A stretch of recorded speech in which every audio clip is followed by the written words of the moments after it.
The resolution which we're looking at is the negative impact of the legacies of colonialism on the enjoyment of human rights.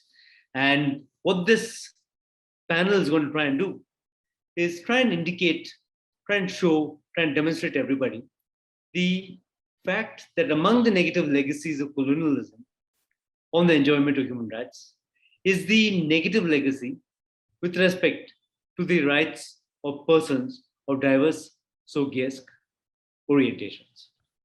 And a simple point is really this, that what has been understated, maybe underemphasized, understood, is how the colonial encounter has had deeply negative implications and impact as far as SOGIESC populations are concerned. And I just want to make maybe 2 quick points on this and turn it over very quickly to the really wonderful panel that we have. We want to develop a bit of an international understanding on these questions. If we look at the entire question of, I think there's a bit of an echo. Yeah, sorry. Okay, let me just make my very quick submission, very quick point, which is that if you look at the international discussion on this particular point, it's a little underdeveloped.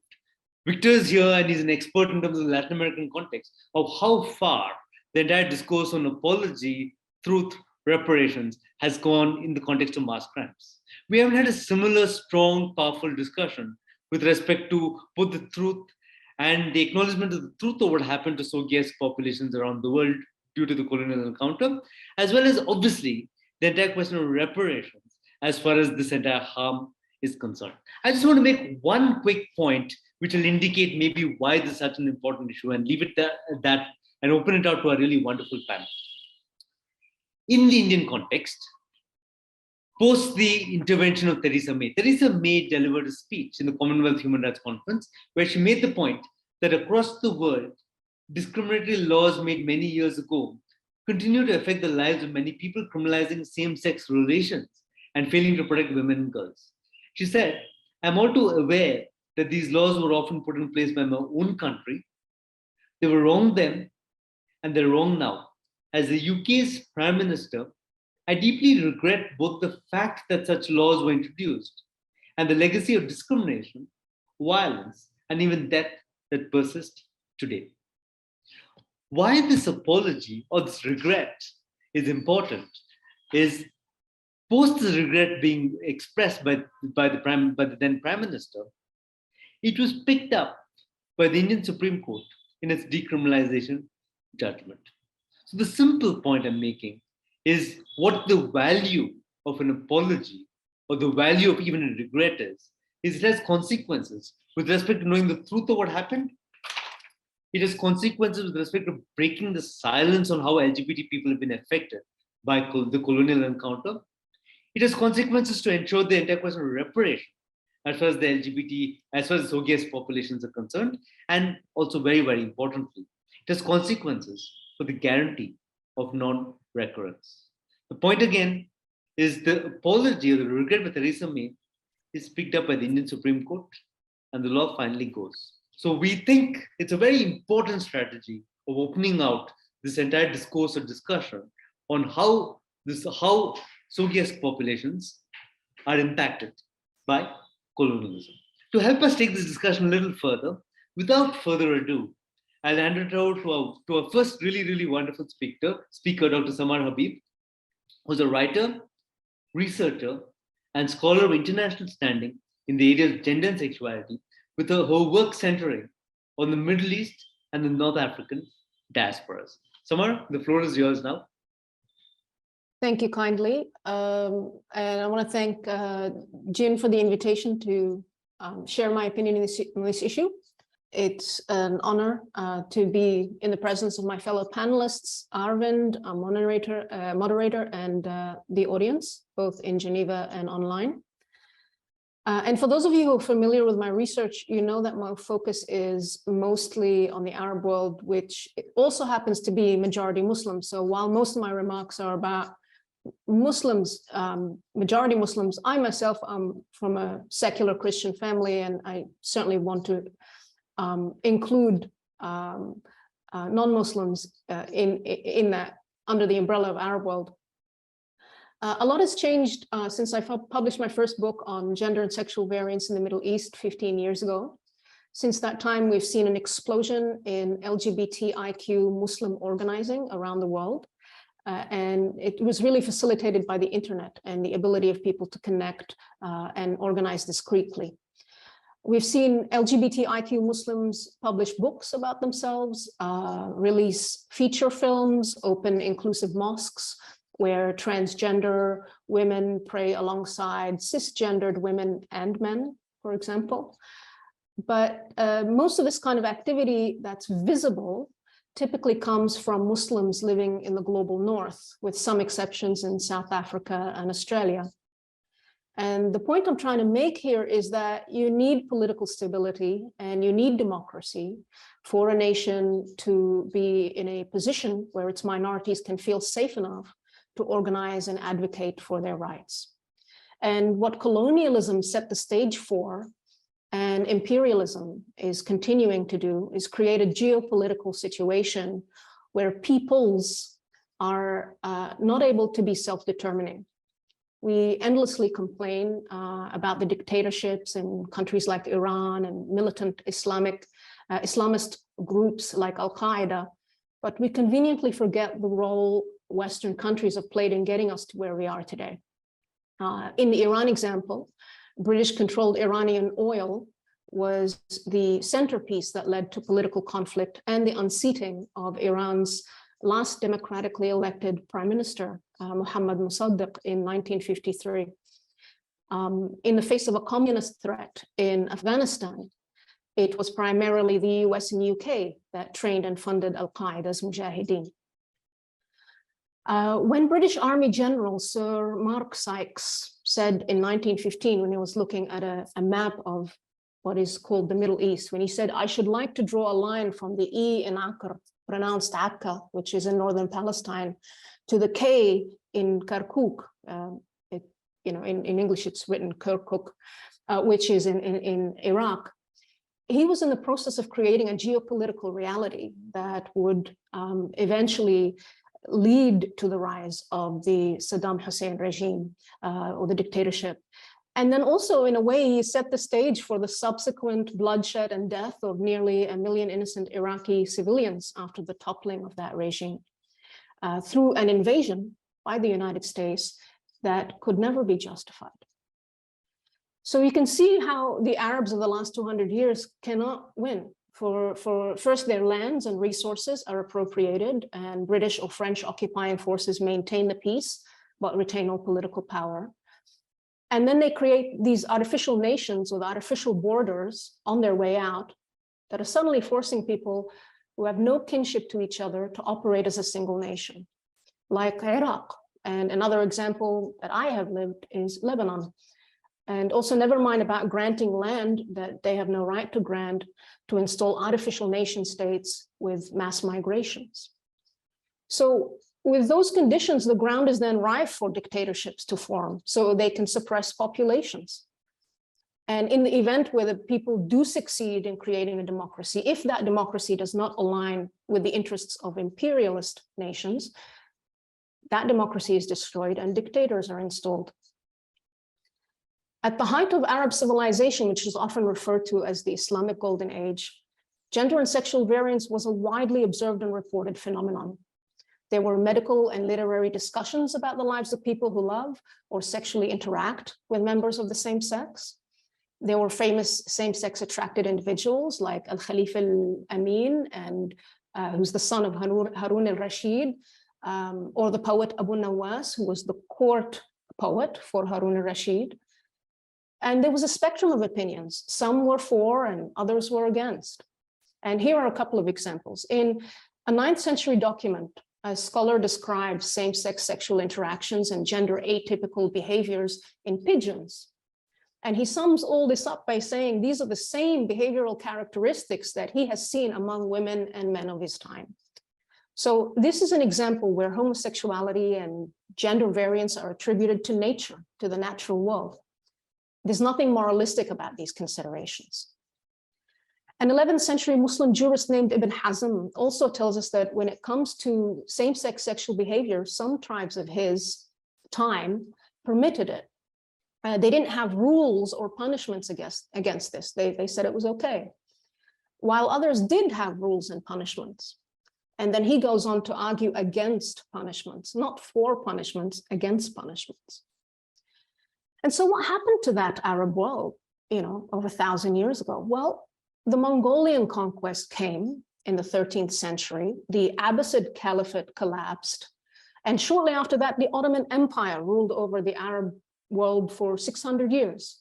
And after that, the British and the French came for the Middle East and Africa. And let's not forget what Leopold II of Belgium did in the Congo. He turned it into his own private property. And after that, imperialism came.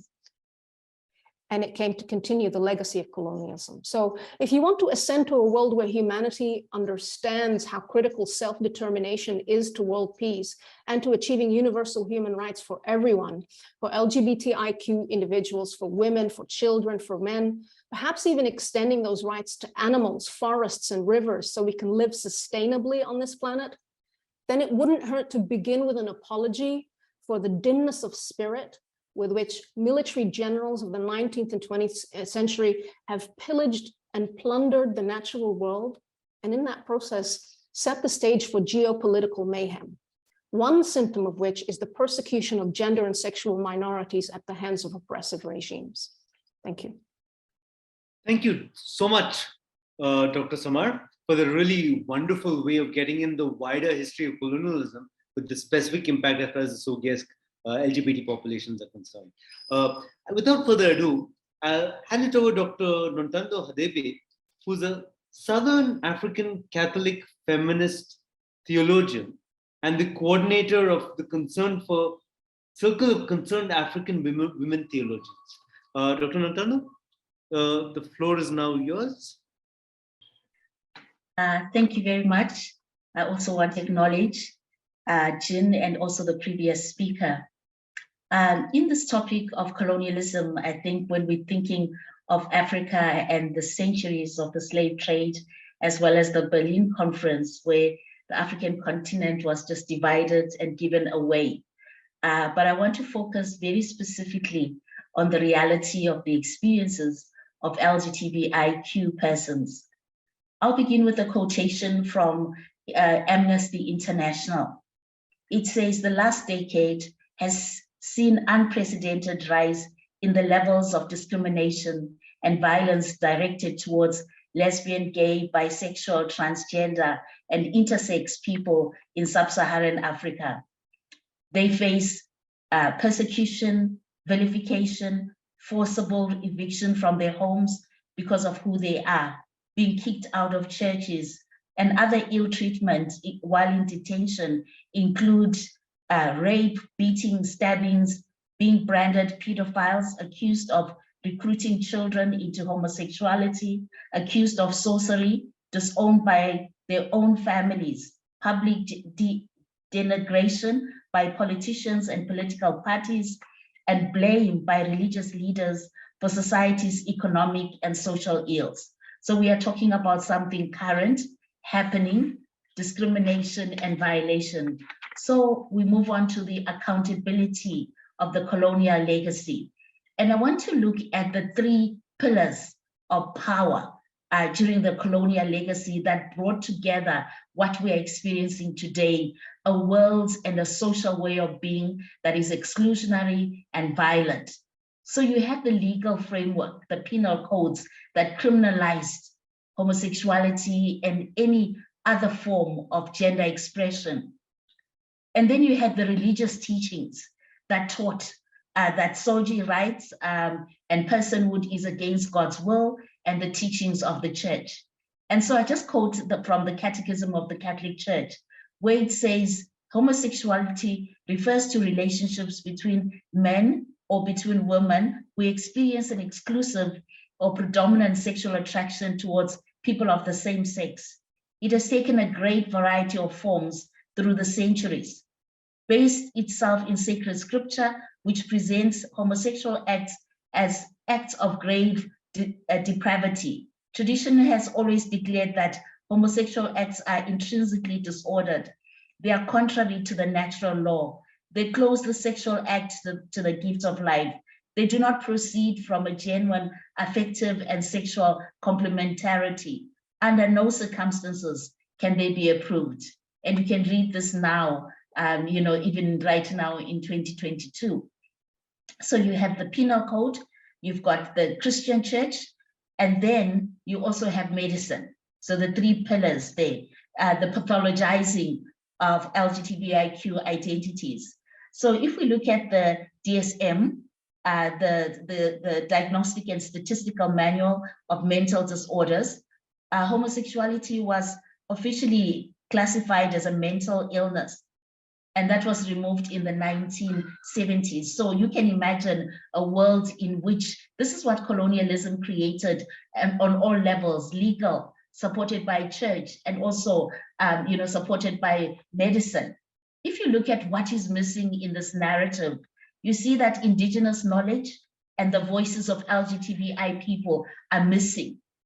And so I'm going to apply the colonial lens on this analysis, because decolonization reminds us that independence and the taking over of colonial administration did not remove colonialism. We are still living with its effects. And then they introduce us to the colonial matrix of power that is driving this kind of violence that I quoted. And this is the hierarchies of inequality. For example, epistemic hierarchy that privileges Western knowledge over indigenous, gender hierarchies that privileges male over females, sexual hierarchies that privilege heteronormativity over all kinds of different sexualities. So this is the legacy that is entrenched in society and operating even now in former colonies.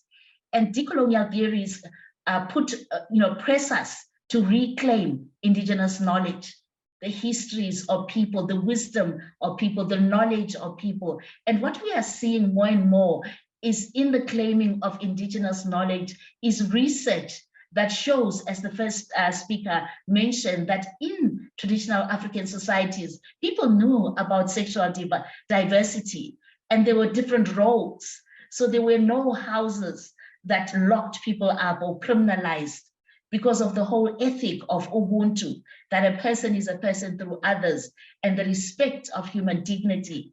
So even I can say, growing up, I knew people of different sexual diversity, but because of my religious background and socialization, I became fundamentalist. I actually believed that being a Christian meant being homophobic.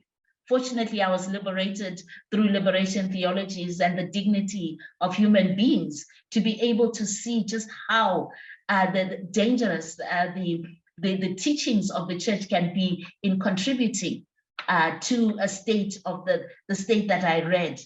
And also important to decolonial theories is that the production of knowledge should be informed by the people who experience the prejudice. So we saw that in the whole colonial matrix of power, LGBTI people were excluded, indigenous knowledge was excluded, and therefore you had the dominance of hegemonic Western knowledge and Western forms of religion and medicine that entrenched in the very society actions and beliefs that normalized discrimination and violence against LGBTIQ people. And so we want to acknowledge the sources, and we want to acknowledge the fact that this is happening even now. And so when it comes to African scholars, we find this division. You have on one hand, those that say that SOGI rights, sexual diversity is an import from colonialism, and therefore they hold on to those penal codes. So that's why there's criminalization in many former colonies, because they say this was imported, it was never part of the African experience. But African researchers unearthing indigenous knowledge found that even from grand elderly people, they were able to talk about these sexual diversities.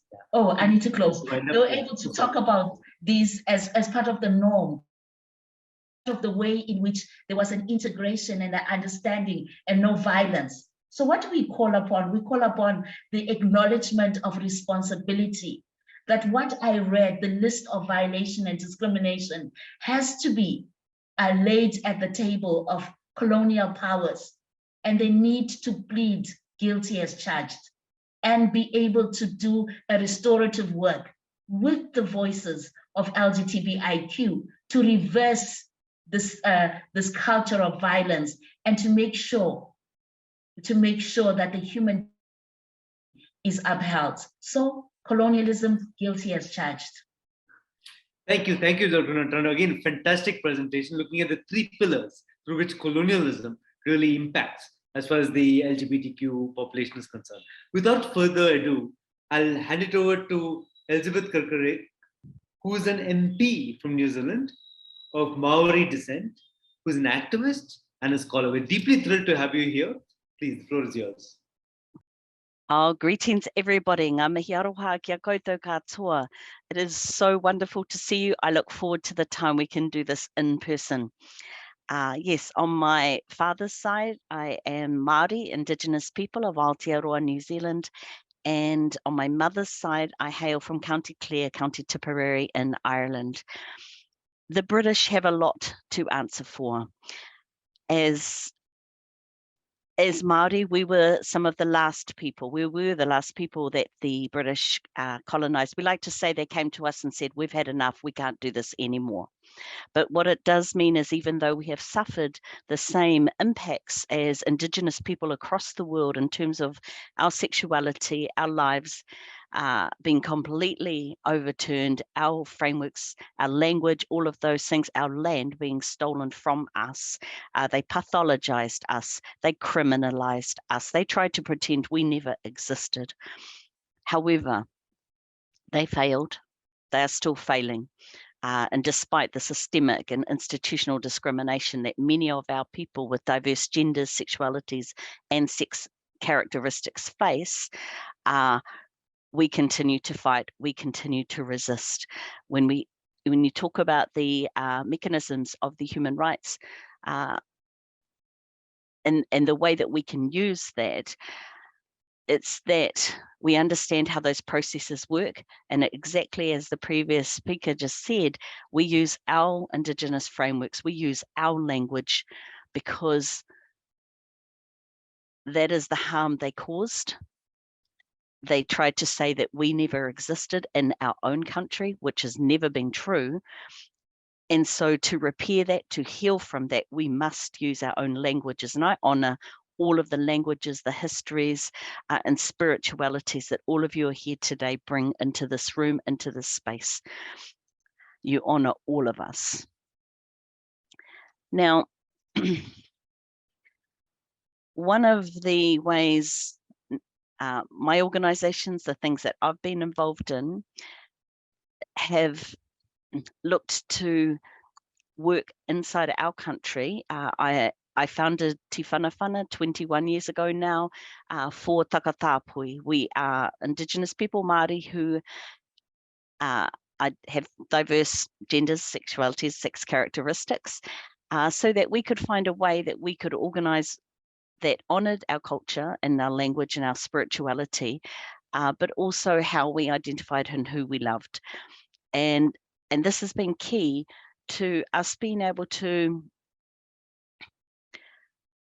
behave in a way that puts aside the violence that has been done to us, that we can have fun, that there is joy as we fight. Because I think with the pressure that comes with the situation we live in, it's so easy to, and sometimes it's completely unavoidable to stay in trauma. And so the healing that is necessary inside our communities for us as individuals, but as a community, as our culture, that needs to be interwoven into the political processes that we use. For myself, as a now as an MP, I consider myself on loan to my organisation into Parliament, but as takatapu is a word that's been reclaimed from the past, and all of my research is to say we have always existed. We were loved, we were celebrated, we're a normal part of our culture and our life, and nobody can come to this country and tell us that we are not. And on the basis of that, the strength of our ancestors, that is what gives us the power to fight discrimination in our own land, but also to say we will not allow your Western nuclear family, individualized, neoliberal capitalist frameworks to define who we are. We will fight back with grace, we'll fight back with beauty, we'll fight back within the power of our ancestors and our knowledges on our own land that you have tried to take from us, but you will keep on failing. One of my, I think, things I'm really proud of having come into this house is we launched a petition beginning of last year for conversion practices. 160,000 New Zealanders in 1 week said we must ban these practices. That's law. When we have changed our processes and for our birth certificate, so our trans, non-binary, intersex family can now put their own birth certificate. I'm working right now with the government to make sure that not just for people born here, but for anybody who comes to our country, including our migrants, our refugees and asylum seekers, that they can come here in power, that they can have a document that says, this is who I am, this is my real name, this is my real gender, and you will address me as such, and I will live my life as such. The proudest thing, though, is we have recently reformed our entire health system. I was able to put the word takatapui into law. It was one of the proudest moments of my life, because it's like once that word is in there, the government is now accountable to our people, to the legacy of what they have done. So I leave you with joy, with peace, with excitement that says every time we get together, our ancestors breathe more easily. And they can look down on us with pride, because just as I want that from them and they guide me in every single thing I do, I want our descendants to look back on us and go, because of what we did, their life is better. So kia ora, no reira, tēnā rā koutou katoa.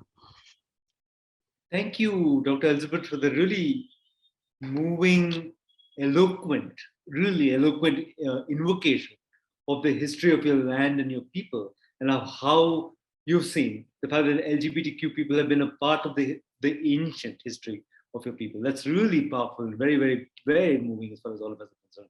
Thank you again so much for coming here and sharing this platform with all of us. I'll hand the floor now over to Daryl Young, who's our youngest member of the panel. And Daryl is a lawyer, activist, and a scholar who graduated recently in UC Berkeley. And in Singapore, he co-founded 2 youth organizations in Singapore. And why we're interested in Daryl, what Daryl is to tell us, is Singapore's Prime Minister recently announced that they are going to repeal the law which criminalizes homosexuality, which is the same Section 377, which we have in India, which is spread over the world. And Singapore is one more lucky beneficiary or unlucky beneficiary of this most unlovely colonial export. So Daryl, the floor is now yours. Thanks, Arvin. Yeah, so as Arvin mentioned, the Prime Minister of Singapore just announced that just wanted to clarify what we are repealing in Singapore is actually Section 377A, and it's also what I wanted to start my sharing with. So Singapore, we were previously a British colony like India, like Malaysia. And in addition to Section 377, which was repealed by the Indian Supreme Court in 2018, it criminalized carnal intercourse against the order of nature. So in Singapore, we had repealed Section 377 back in 2007. But Singapore, like other port colonies, we also have a Section 377A, which is the provision that the Prime Minister has recently in the past month announced his government would repeal. And Section 377A specifically criminalizes acts of gross indecency between men. And you know, what's interesting is the fact, why did we have so many different legal provisions criminalizing homosexuality? And I think that really speaks to one of the lasting legacies of colonialism, which is racism, right? Section 377A wasn't focused only on homosexuality. Some historians have found that the reason why Section 377A was enacted was to address male prostitution between European officials and Asian men. And the concern was with these sexual liaisons between the Europeans and the Asians. And I think this historical backdrop of racism is important in kind of characterizing the legacy of colonialism in terms of the inextricable relationship between racism and homophobia. So with that, I wanted to kind of identify three other legacies of colonialism, and one being the legal legacy, you know, which our previous speaker has also talked about as one of the pillars of power. I think we often focus very much on this aspect of colonialism, but I think there are also two other legacies which are particularly important in the context of Singapore. First being the ideological legacy of heteronormativity, and second being the institutional legacy of colonialism. In terms of, you know, what Audre Lorde has asked, whether we can dismantle the master's house with the master's tools. And this comes across in terms of, you know, why the Singapore government has even announced that it was going to repeal Section 377A in the first place. So perhaps turning away from the legal legacy and onto the ideological legacy, some scholars of Singapore have found, you know, the reason why the idea of the heterosexual family that is so powerful in Singapore is because of the role of the post-colonial elites themselves, who have a desire, to quote a scholar, to be even more consistently modern than the former colonial masters were. So here, I think, in addition to kind of laying blame at the feet of the colonial powers, I think the post-colonial governments today that continue to enact and perpetuate homophobic and transphobic laws against people in our own countries, they also have a blame to share as well. And here, you know, I think the Singapore government is a very helpful example of how the legacy of colonialism has continued through the powers of post-colonial governance. So here in Singapore, in addition to repealing Section 377A, it's not a complete win in Singapore, because the government, in addition to announcing the repeal, has said that they are going to constitutionalize heterosexual marriage, specifically to prohibit the courts from being able to strike down the existing definition of marriage in our laws that define marriage as being between a man and a woman. And I think this really comes across in terms, this speaks to, you know, how powerful the idea of the nuclear heterosexual family is as a foundational value of governance in Singapore and of the power of the ruling party here. It's so much so that the idea of the family as the basic unit of society is enshrined as one of the 5 shared values in this white paper that the Singapore government had published back in the 1990s. So I think it's particularly important to consider how this idea of the family has kind of to trace the legacy of this idea of the family across time from colonial to now today, the post-colonial era. And I just want to quickly move, you know, conscious of time, to the final aspect of the institutional legacy of colonialism. And that's really in terms of, you know, why we are even speaking about the repeal of 377A here in Singapore. It really was motivated by a set of constitutional challenges that 3 gay men and their lawyers brought before the Singapore courts after being inspired by what had happened before the Indian Supreme Court. But what's interesting is the fact that the constitution itself that we have in Singapore was not written by the Singapore people. It was an inheritance that we had back when we were still a crown colony, and specifically, you know, the section on what our fundamental liberties were was almost copied word for word from, you know, the Indian Constitution and the Malaysian Constitution. So is this really, you know, a win for queer people in Singapore? Not really. And the fact is, we did not succeed in the Court of Appeal. right? The court only hinted at the fact that Section 377A might violate our right to equality. And it was this risk of the court perhaps striking this law down that the government kind of took the cue and decided to repeal the law before the court could do so. And I think, I mean, I could get into a whole conversation around, the relationship between the different branches of government, which yet again is a legacy that we have from the British as well. I think it's particularly important in terms of kind of the next step, in terms of where we are going to go next. It's important to be careful of the idea of enshrining LGBT rights as a marker of modernity, and in so doing, creating a new hierarchy, or what some scholars have called a new racism in international politics, and to try to find new ways of being able to address these issues in a more by building solidarity across our different communities in the world. Yeah, thank you.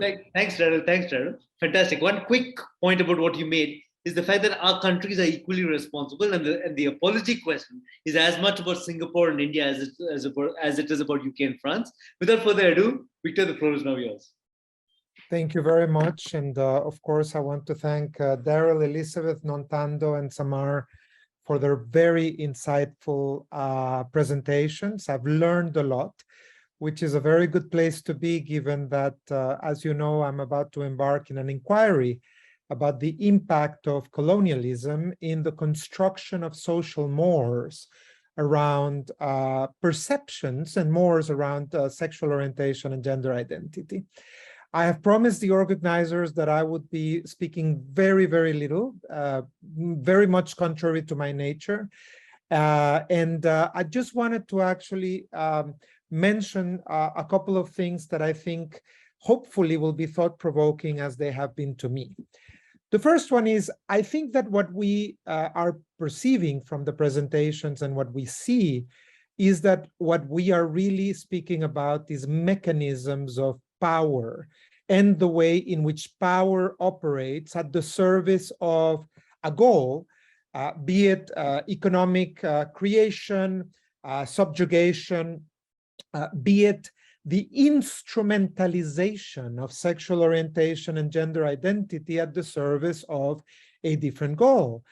And this, in my view, actually places the discussion in a different context, because many of us were brought up in the idea that colonizing processes were serving the purpose of higher moral ideas, such as evangelization, or higher social ideas, such as quote-unquote civilizing processes to cultures and contexts that were seen and perceived and qualified as savage or backward, or actually transgressive of a higher social goal. And what I very much appreciate from the presentations that have preceded me is that I think we have to actually question and place the motives of colonization, of course, in different fields.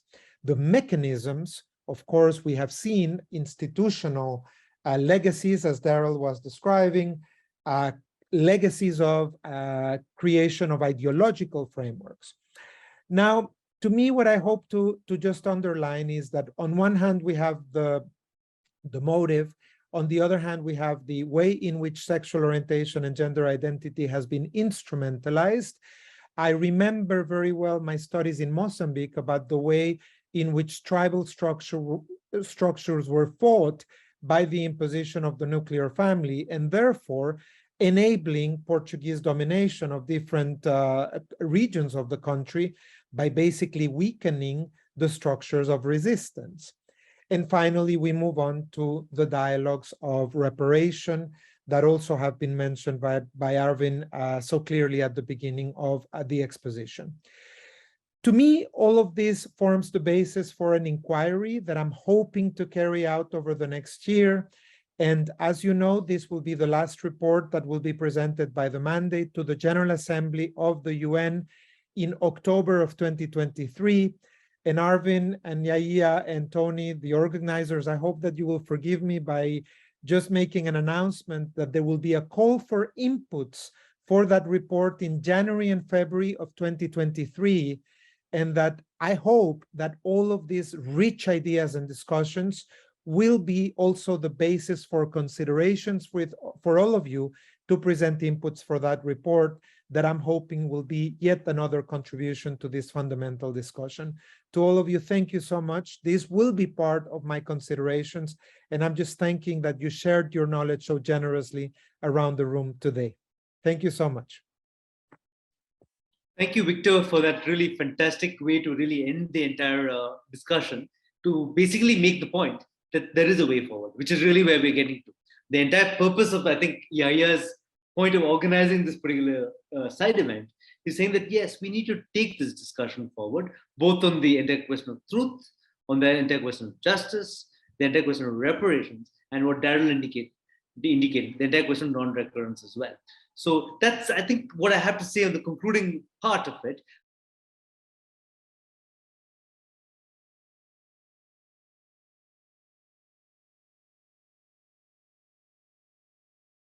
Hello, my name is Anna Brown. I'm the CEO of Equality Australia, a national legal and advocacy organisation dedicated to the human rights of lesbian, gay, bisexual, transgender, intersex and queer people.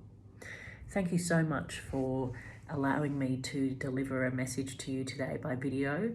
I'm quite honoured for this opportunity. I'd like to start by acknowledging the traditional owners of the land I'm on today, the Gadigal people of the Eora Nation, and pay my respects to elders past and present.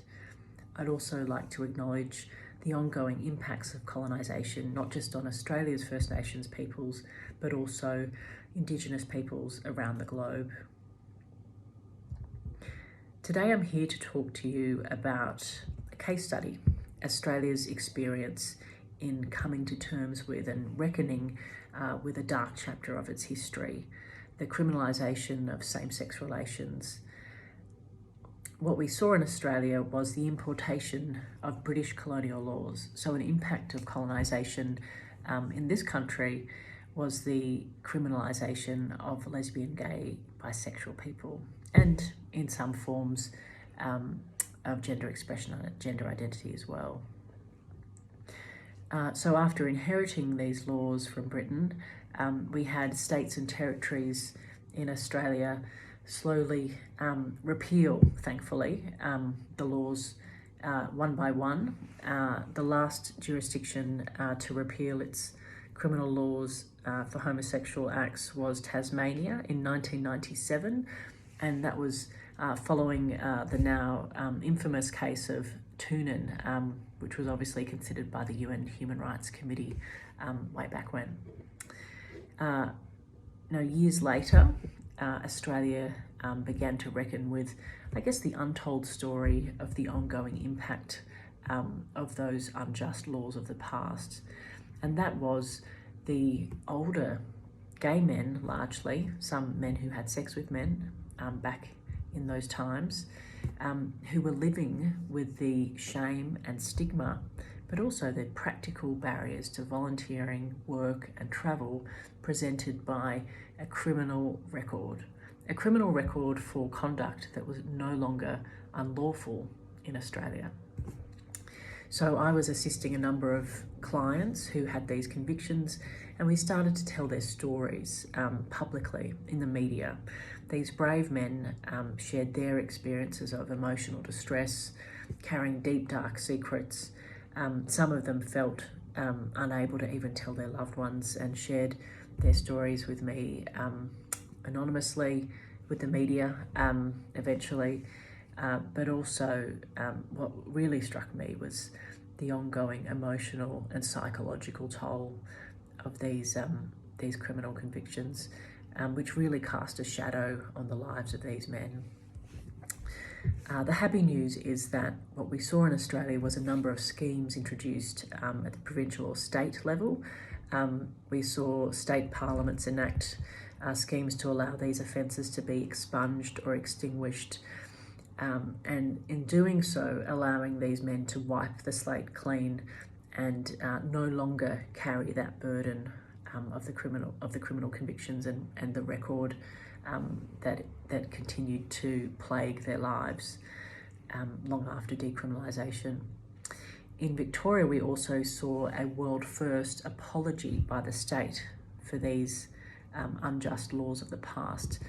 And that was a really profound moment in 2016 when the Victorian Parliament, led by the then Premier, or still Premier, Daniel Andrews, apologised formally, publicly, to those people affected by those unjust laws of the past, but also the broader community, not just those who were convicted, but the broader LGBTIQ plus community that lived under the environment of persecution, of fear, that was encouraged by the existence of those laws.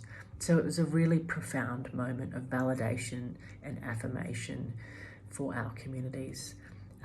There's been other apologies in other states, and I hope that these reforms and these actions by the state parliaments in Australia serve as a inspiration for the rest of the world. It truly is an important step towards the journey of reconciliation and healing, and living in a world where we are free and equal with other members of the community. Thank you.